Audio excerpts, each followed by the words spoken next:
Hello and welcome to this week's episode of the Edges and Sledges Cricket Podcast. I'm your host Varun and I'm joined by DJ this week, who was with me in Singapore last week, but because of the timing of the World Cup games, we couldn't actually get synced up to do a podcast live together. That would have been fun, right, DJ? Yeah, it would have been great. I mean, obviously, we've had to rely on Ashwin to keep the flag flying high. He had a great episode with the Cricket Badger last week after the England game. So if you haven't heard that, go back and listen to that. But I mean, what a week of cricket, man! Like unbelievable scenes. And as the episode title says, King Kohli has equaled Sachin Tendulkar's century tally. So I mean, what a week! Momentous, record breaking. Or equaling, I Absolutely. should say. Yeah, absolutely. And I like, so he's got his 49th ODI ton, equaling Sachin. I like Sachin's tweet saying, it took me 365 days to get from 49 to 50. Years old, clearly. I hope you do it in a few days. Yeah. And yeah, man, there are a few days left for him to touch that 50th ODI century. Like, I was getting emotional and saying, he might do it on towards the end. I don't want to jinx anything, but Ashwin was like, I'd rather he just hits it against Netherlands and gets done with it and focuses on the bigger job at hand. But Yeah, pretty good. I mean, yeah, it's 49 ODI centuries. It's not a small record. I mean, there's so much to be said, right? Like, we've lived through two eras of batting dominance, really. Sachin, and in 2013 when he retired, it felt for a lot of us that were born in that era that it was an end of an era, and how would we ever watch cricket again, right? Like, but then you see that same MRF bat being used. You see the same regularity with which the hundreds are churned out. There have been lots of really nice stats and like tweets and all of that stuff, but it really is. I mean, Kohli's always said that he's his batting uh, idol, and it was like there was a point at which he just wanted to see Sachin in person and forget playing cricket with him and lifting him on his shoulders around the Wankhede in 2011. But to equal this, I mean, we grew up in an era. We're older than Virat Kohli, obviously.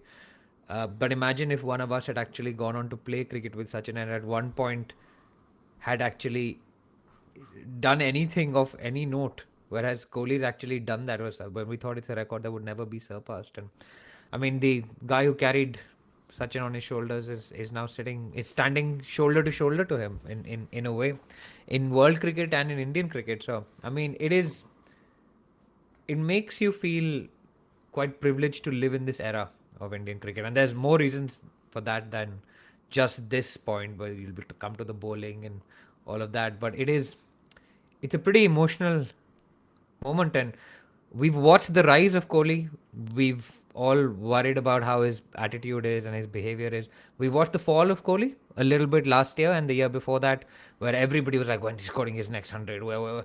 And luckily on this show, we stayed positive and we stayed, let's say, on the side of Virat. So it feels pretty cathartic to watch a man churn the big runs out again. And yeah, just superb. yeah, and you said it very well, DJ. I mean, we've been lucky to see the rise, fall, and rise of Sachin, and the rise, fall, and rise of Virat. And as you were talking, I remember it's a generational thing, right? Like, we're lucky because we were actually at our kind of peak, I don't know what's the right, cricketing viewing age across both these superstars. And I remember I was at the Wankhede for Sachin's last game. I remember he got caught out at slip, I think, for 74. Darren And Sammy. Wow, this stat you remember. yeah, this, Kya because baat I hai. was in the ground. I was in the And you ground wanted him to get 100. and I had goosebumps for 45 minutes on the day one where he had come out to bat.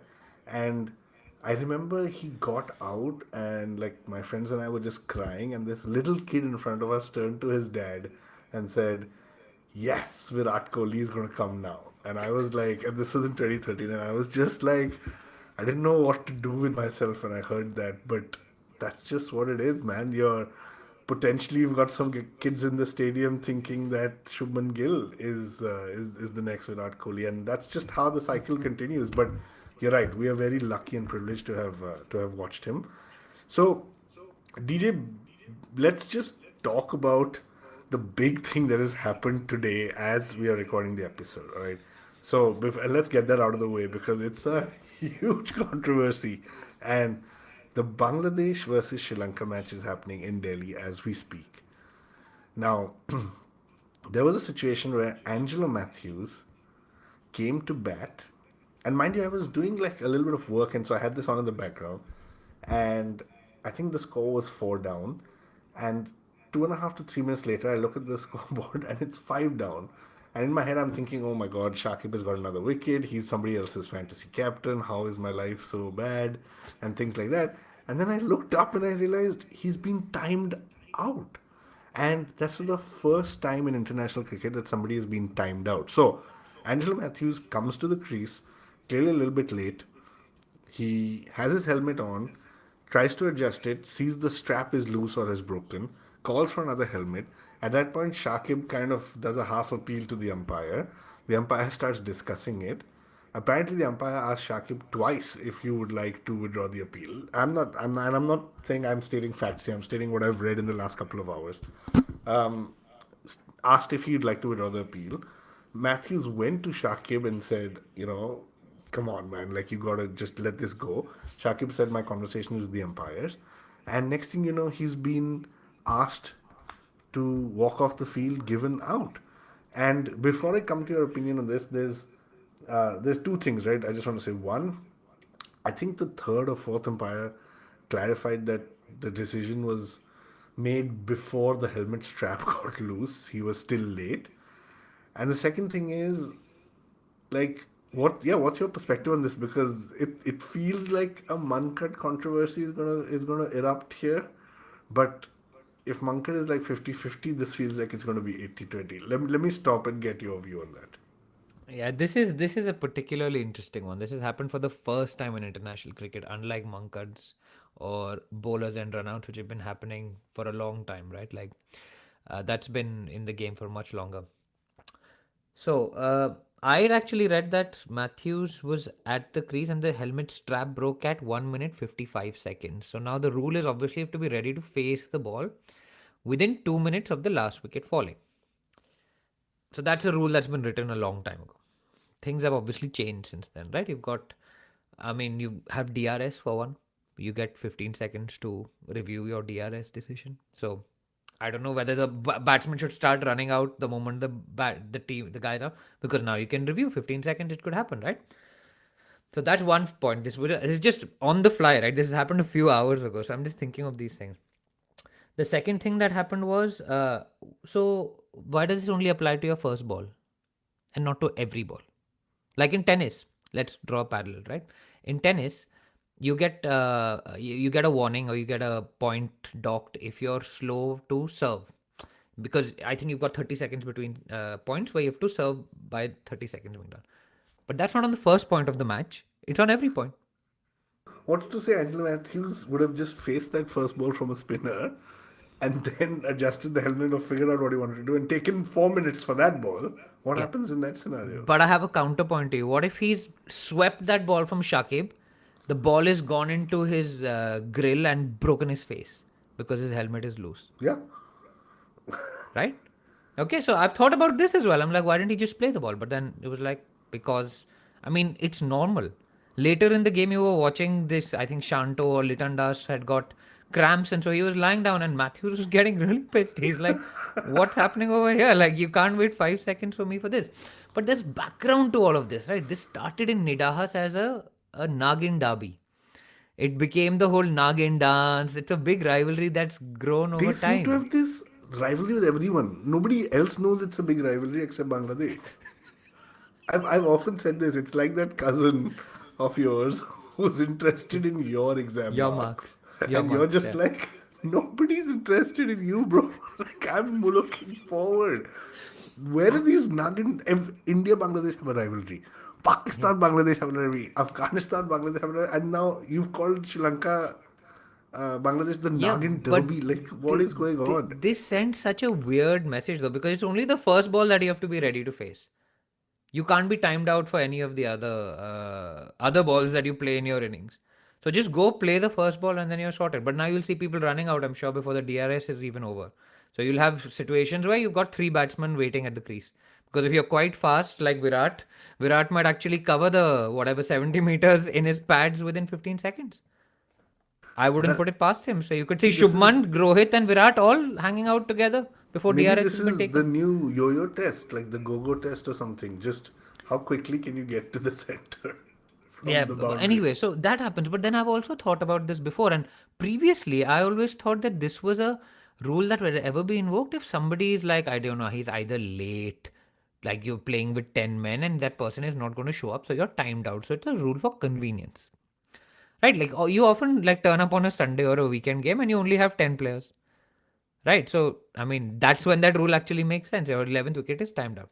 Equally, if you're just in the pavilion, right, and you haven't taken guard yet, what stops the Sri Lankan? I'm surprised that the Sri Lankans didn't say, actually, we'd only, Matthews was just there. We were sending number 11 to bat at that spot. So he can be timed out. Like, I remember Sri Lanka at one point had changed their captain for one game because I think Mahela and Sangha, one of them was behind on over 8. So if he got one more fine, he would miss a game. So they just changed the captain for one game. Genius. That's Yeah, it's genius. genius, right? But I'm surprised this didn't happen. But see, Nobody it's had caused time to think controversy, right? about. Yeah, nobody had time to think about it. Like that's the key thing. But they're desperate right now. You are now looking at both these teams are trying to cement Champions Trophy, Champions League Champions Trophy qualification. And they're competing with the likes of England for that at the moment, our current world champions that may not qualify for the Champions Trophy also. This is all in the backdrop of Delhi air pollution and AQI being really high, and these players who are asthmatic not being able to train and all of this. So there's been a lot around this game, right? It's a pretty important game for both these sides to play and win, because back home there's a lot. I think Rana Tunga has been appointed interim head, or he's been removed as head. I'm not sure what's going on, to be honest. So yeah, we've got a comment actually on YouTube from Pratik Agarwal saying Lion ended up waiting close to the pitch, so he didn't get timed out, hobbling out onto the field on an injured leg. You remember he got hurt and then he came out to bat. So Yeah. they were aware of this point, but it's like sleepy cricket. Like, But I mean, I get it, man. Look, it's the. That's what I'm saying. That's why I started by saying it's going to be a controversy. no, but A it's lot it's of people. different, nah. It Because what is the advantage you're trying to take here? exactly, and that's the point I was coming to. There is an unfair advantage in Mankat that you're trying to gain, and well, we are of one opinion, okay, but there is the other side in the spirit of cricket. In this, I don't see any gain that Angelo Matthews could have tried to get by doing this, and at the same time, it is purely a spirit of cricket decision because I just cannot fathom that Shakib didn't withdraw his appeal. And the DJ last point on this, like it was pretty lame of the umpires as well, if you ask me. Like sure they're following the book and they're going by the book, you know. But come on man, what the hell is this? Yeah, and it's a player safety thing. I mean, what if he? I mean, that's something that's happened. He's come out there. What if he'd come out wearing two with left-handed gloves, left-handed gloves? Yeah, sure. You say you should have paid more attention, but okay, man. We've all like in all facets of life, we've all made a mistake somewhere, Yeah. right? And, Because and of there's argument, and I was hearing, I think it was Pommy Mambangwa on commentary, who was like, oh, but the opposition team gets fined about over it. And I've seen Rohan Padaya is also saying maybe it can affect the opposition teams over it. I don't think they were trying to do that. Right? I mean, just discount those seconds, whatever it is. I mean, it's find this team that you timed out by an extra minute. Here's your fine. You're going to be this much of your match fees cut. Sure. Now it may not make a difference to a lot of cricketers, but it's a penalty, right? It's a penalty. but Or it's a bit crazy that in a week where India have demolished Sri Lanka and Kohli has basically beaten South Africa single-handedly, that we're talking about a timed out dismissal for the first time in international cricket. I mean, like, I don't and you know. It's.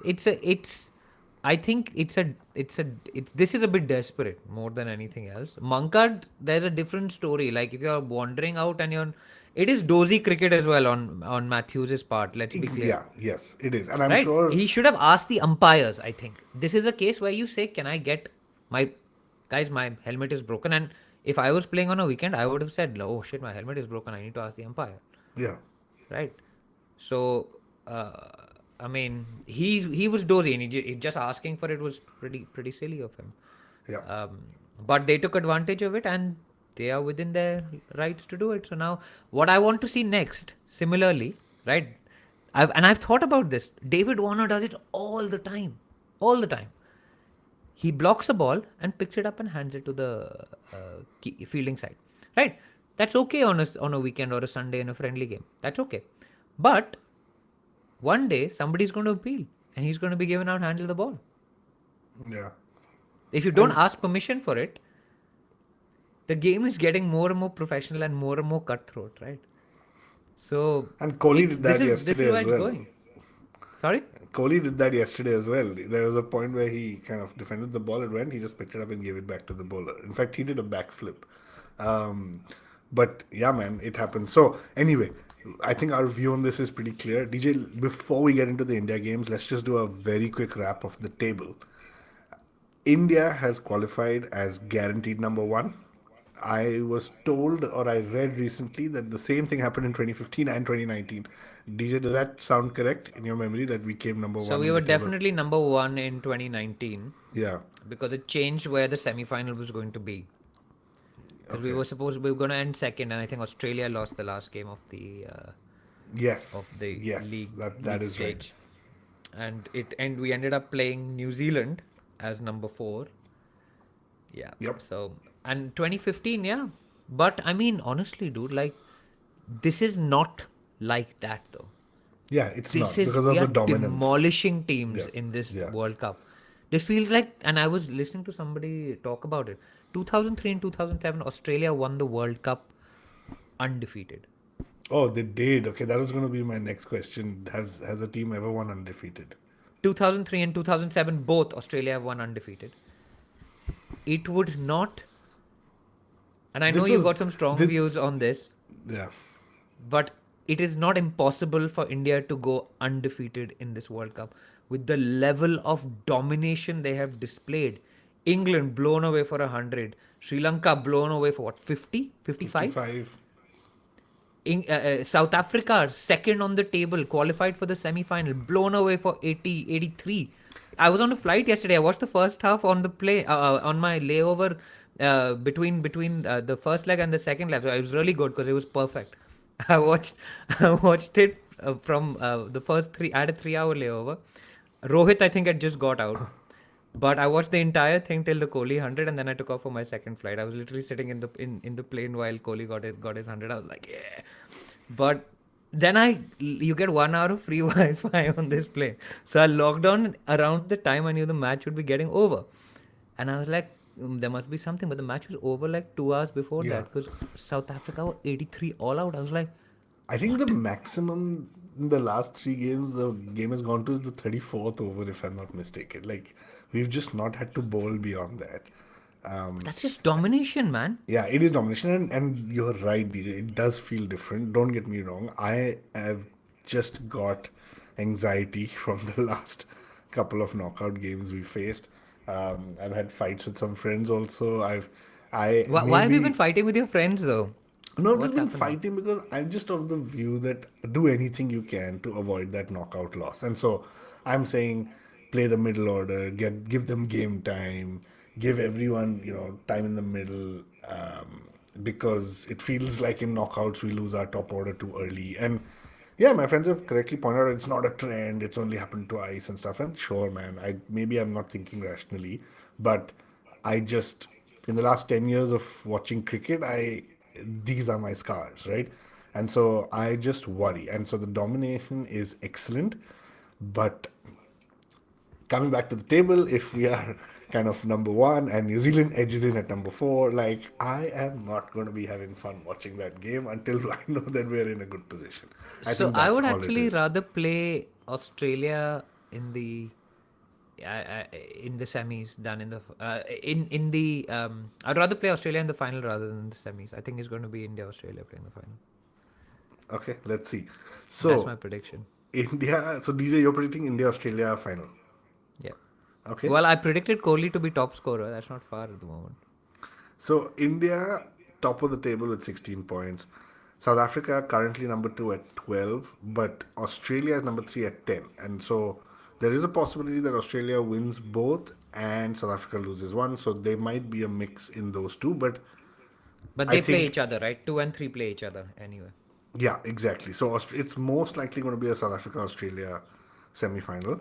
And then here's where it gets interesting, right? You've got New Zealand and Pakistan played 8 games each and on 8 points. New Zealand's match is against Sri Lanka, who can be unpredictable on the day, but you're going to have to kind of say New Zealand has the upper edge there. Pakistan plays England. And actually, before the World Cup, if this was the scenario, I would have said, man, Pakistan's got no shot, okay? Yeah, and But all three of us had England in the semi-final lineup. yeah, every And all three of us are any completely wrong on this. person you picked up from the street or the commentary box would have had England in the semi-final. So Is this the worst title defense in the history of title defenses? yeah, I mean It has to be. they're what, number 10? They've played 7 games and won one. I mean, Bangladesh must be kicking themselves that they are the one team They that. drop points against England, eh? Yeah, can you imagine that? Because if Bangladesh had also done that, right, they would have. Well, they were not in the mix, but so my gut feel says New Zealand Sri Lanka is going to be tougher for New Zealand than Pakistan England, but it's with England it's all about just that kind of one day where one person stands up. However, it is at the Eden, and I don't think that pitch is that easy. So I'm gonna put Pakistan and New Zealand both winning. And on that note, like New Zealand has a better net run rate. So it looks to me that New Zealand is going to go through. Afghanistan is also in the mix. Yeah, Seven yeah. games, 8 points. So one less game than the above, than New Zealand and Pakistan. But unfortunately for them, they play Australia and South Africa, number 2 and number 3 on the table. Now, don't put it past them. When we did our preview, if anyone remembers or is keeping track, we said the way for Afghanistan forward is for their batting to click. That's their weakness. The bowling has always been the strength, and they've lived up to that. The batting, oh my god, I think their number 3, 4, 5 have all hit around 250, 300 runs in the tournament so far. They're calm, they're composed, they're doing this chase with targets. Did you see that tweet of Yeah. Jonathan Trott? Just Yeah. breaking it up by 10 over intervals, what you should be, and then set the pace accordingly, be flexible accordingly. So very good outcome for them. So that's what it is, DJ. I think India, South Africa, Australia are going to be 1-2-3 or 1-3-2 in that particular order, and I'm going to say New Zealand makes it, but Pakistan has the But then outside India chance. plays New Zealand in the second consecutive World Cup semi-final. Yeah, I mean, if that's what's going to happen, that's what's going to happen. That's Where are we playing them? Where's the I 1 versus 4 semi? Do you know? I don't know actually. Let me check. It's in Mumbai. So Okay. Mumbai and Okay. Kolkata are the Good batting two track. grounds. Yeah, Yeah, I mean, India's beaten Sri Lanka at the Wankhede recently, right? yeah, So blown away. All right, so yeah. that's our prediction that it's going to stay in this particular order as the table is currently. But hey, man, this we're down to the last week, so But there is but going to be some but exciting games. Pakistan, I mean, the fact that they're still in the mix is because they beat New Zealand, who've lost so many on the road. New Zealand scored 400, Yeah. and Pakistan won on That DLS. man, that match was That- something else. Like Just a Pakistan. apparently, I have a friend in Bangalore, and apparently, like 3-4 kilometers from the stadium, it was pouring, and at the stadium, it was not a drop, and that's when Fakar Zaman was batting, and my friend sent me a video of it pouring down in front of his house, and just a few kilometers away, it wasn't. It was But raining sixes at the man, Chinswami. full credit to Fakar to do that. Like the way he pulled that off, like 11 sixes or something. They just stayed ahead of the chase throughout. Babar Azam didn't give his wicket, scored at a decent pace. But the thing with DLS is, we all know, right? The minute you drop one wicket, the target Yeah. goes up. And they didn't 200 for 1 in 25 overs. Yeah, it was something else. So just before the break, I'm going to say I think their coach Mickey Arthur. I read I read one of his comments saying, "Yeah, people have been telling me this is exactly how the World Cup goes for Pakistan. You start well, you do average, you keep like keep in the chase with brilliant performances, and now it all comes down to the last game with net run rate. He's like, this is all too familiar. And New Zealand went past Pakistan the last time based on net run rate actually. In the 2019 World Cup also, Mickey Arthur saying this is how it goes for Pakistan in World Cup. I don't want it to be too dark a thought, but like No, 2007 did not no, go well for don't. Pakistan cricket coaches with Bob Woolmer. But Don't go there. man, guys, yeah, that's interesting thought. Like and subscribe, by the way, before we go into a break. If you're watching this, please make sure you hit that like button, hit that subscribe button. But yeah. All right. So, welcome back from the break. DJ, we discussed all things cricket. Let's go into the two India games that happened in the past week. The first, India Sri Lanka. Now, India won this by 302 runs. I don't know if this is our biggest victory ever, but Where is Ashwin when we need him for these stats, yeah, man? seriously, man. 357 for 8. Shubman Gill 92, Kohli 88. Firstly, how good was that partnership, man? They lost Rohit early and they kept going. It was a runner ball, but they just kept going. And I was Yeah. that both of them didn't get their hundreds. Yeah, they were going neck and neck as well at one point, and it looked like Gill had put his foot down on the accelerator, and he was really going to go for it before Kohli, and then Gill got out, and then, I mean, it was pretty heartbreaking to see Kohli get out, right? It would have been pretty nice because I think Sachin was in the crowd as well, and if you remember, like I think he was there with Sarah as well, but we won't get too much into that. If you remember in Eden, Kohli had scored a 50 against Pakistan and pointed to Sachin and bowed to him and all of that. I was already getting like ready for one of those awesome moments of like Kal. It would have been like Kal, Sachin in the stands, Aaj would have been Virat, and then Kal would have been Shubman batting with Virat. It would have been like Kal, Aaj or Kal. I would have been like, wow. Man, Too much. You should do like summer internships at the ground, like the guys who are behind the board and do all these signs and stuff. That is a pretty good sign. Yeah, but it was, yeah, I mean, Disappointing. yeah, it was a good Disappointing, partnership. especially when Kohli got a 95 recently. I mean, if you think about it, he's been like on the verge of hitting 100 in almost every game. He's already hit how many? He's hit 2 or 3. He's hit 100s. 200s, but he's 200s. been he's had 190, 195, 188, he's had 150 not out. Yeah. And people are like, he's batting so selfishly, he's batting so slowly. The rest of, I mean, like, dude, just let he knows he's the best ODI player in the history of the game. Like, why are you telling him how to pace his innings from Twitter? I think Sachin hit 49 centuries in 400 and 431 games or something like that. Yeah. And he's hit it in 279 matches. 277 or 279, something like that. But I there's mean, there's a piece on this actually. I think you're going to say like he's beaten Sachin by X number of innings, right? That's why you're No, I'm not going to say that. I'm just saying even if you do the hundreds per inning, even if you take into account pitches, 2 new balls, bowlers at that time of this time, it is still total dominance. Now, I'm not saying that he's better than Sachin in tests and all. I'm just saying in the ODI format, just looking at the numbers, it's great. But what were you going to say about the piece?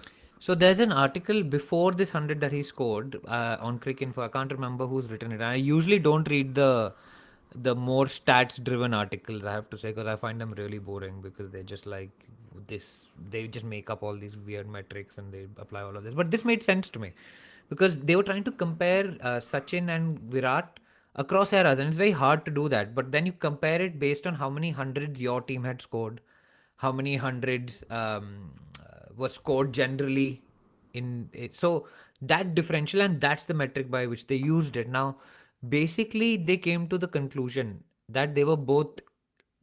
There's more than one goat. There are 2 goats, but between the goats, that's Sachin and Virat, Sachin had a bit more of an edge because Sachin, I think, had a weaker side, so had to do more of the so it's contribution heavy lifting, of your like runs per the team. And correct. Stuff. So like Rohit, you've got KL, you've got others, Shikhar, all of these guys who scored a lot of by runs. the way, you're talking about Sachin, Sehwag, Gambhir.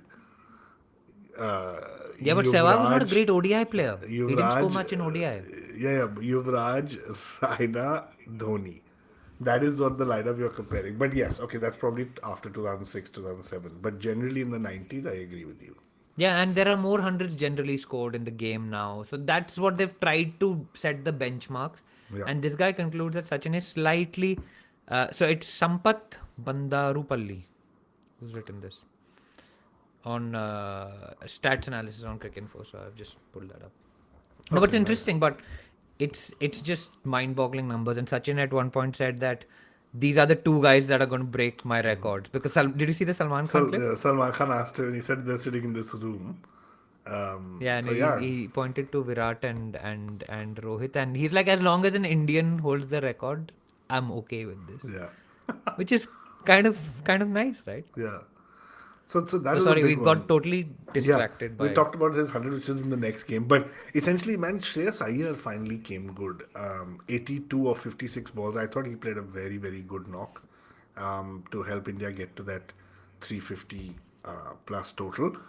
Did you see the press conference after that, or where they talked to him about, Shreyas, you've got a weakness against the short ball, and he's like, what weakness?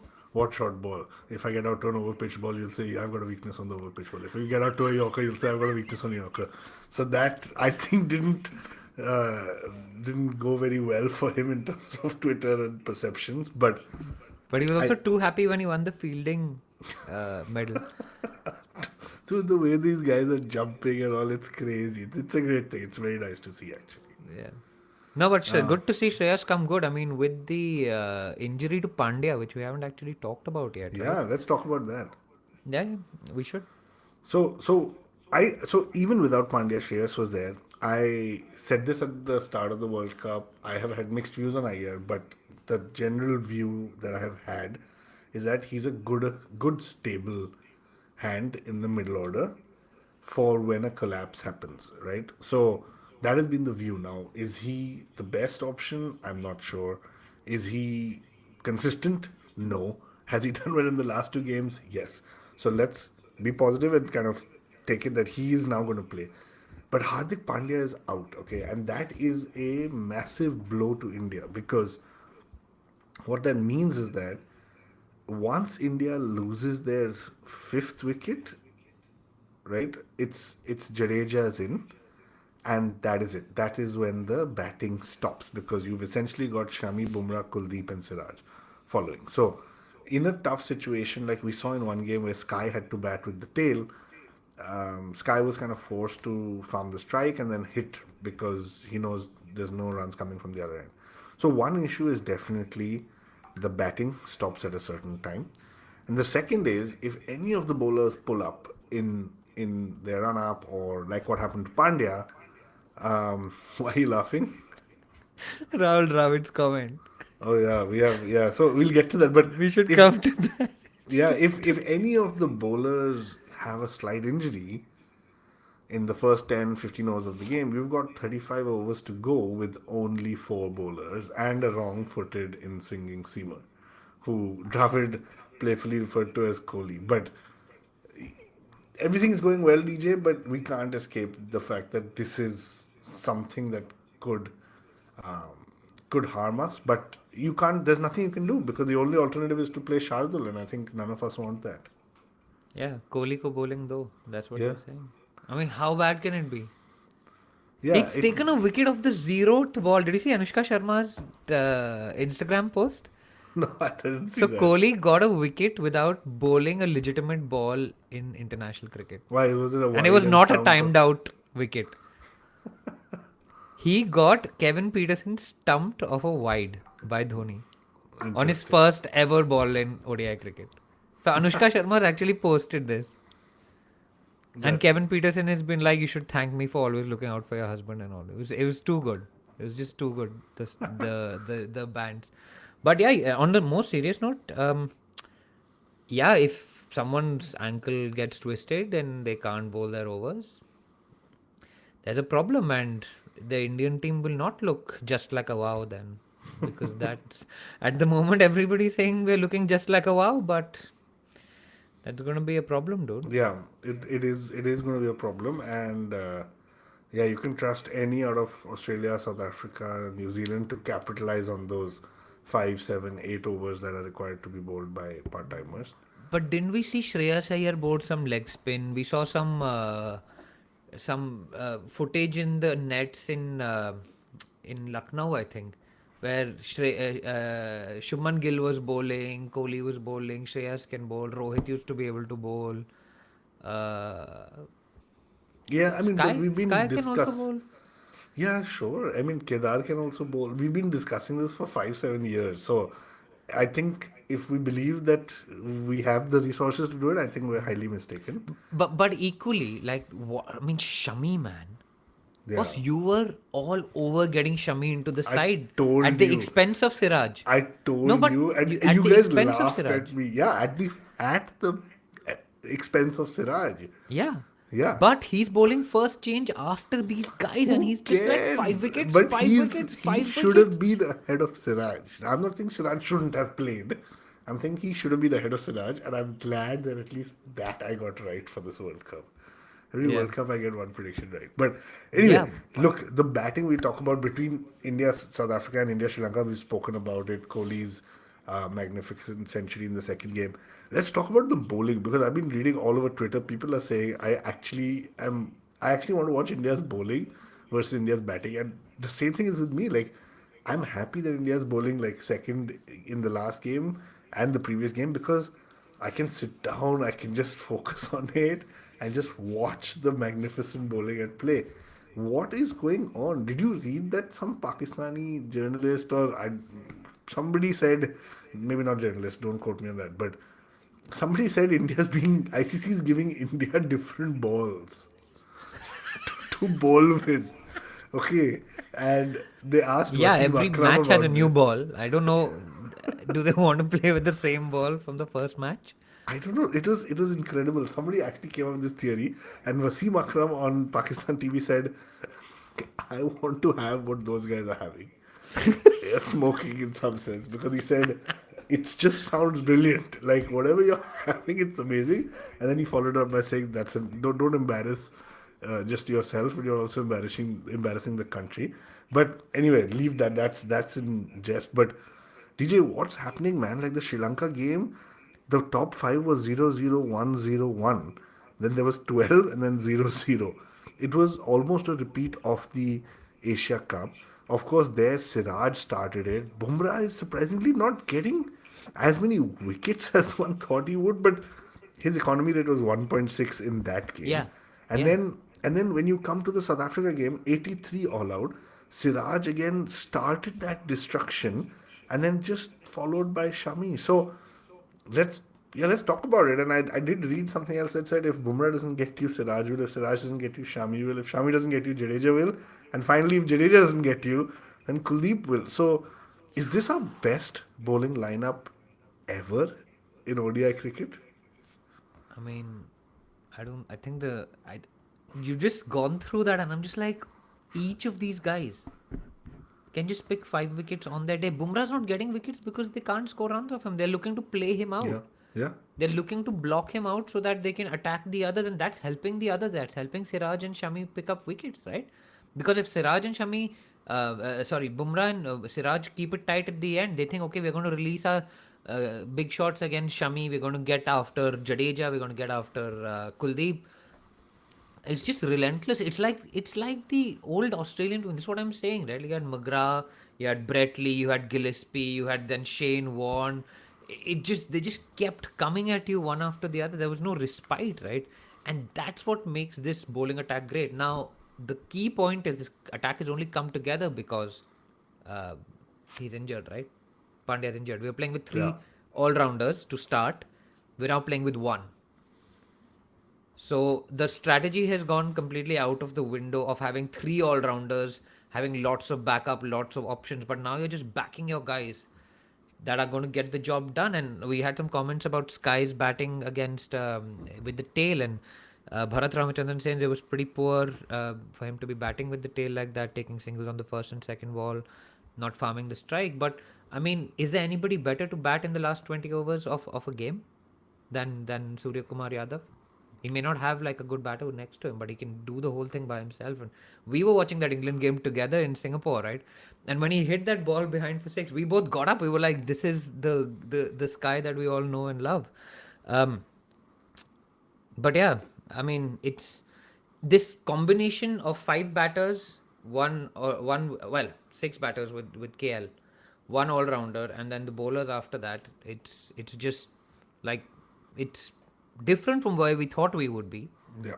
but that's because of injuries, and it's working well so far. I think I mean, the batters have done their job. this is the kind of thing where it says everyone who does the job on their day, like if everyone just does their job, you don't need that person who can do a little bit of both, right?